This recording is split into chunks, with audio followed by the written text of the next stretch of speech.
Hello mga pare ko, ayan meron na naman tayong order na Joyride 4-wheel fold kay Ma'am Ai ng Taguig City. Ayan, napaka-solid nyo talaga. Thank you sa mga taga-Taguig ha. Hindi lang siya pang PWD at senior, pwede rin siya sa mga nagta-travel dahil napaka-foldable. Ayan, so sa mga hindi rin masyado marunong mag-balance ng 2 wheels, pwedeng-pwede ito sa inyo. So may dalawang bilog ito.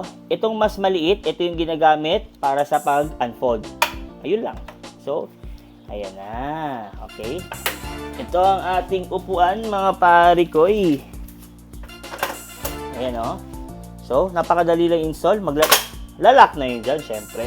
Papakita ko sa inyo kung gaano ka sturdy ang ating mga folds. Ayan. So, kita nyo naman, 3 folds yan.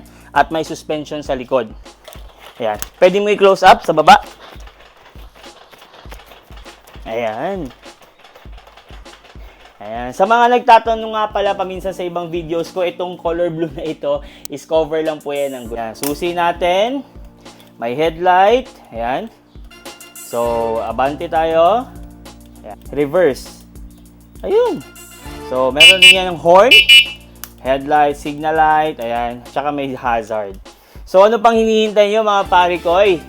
Order na.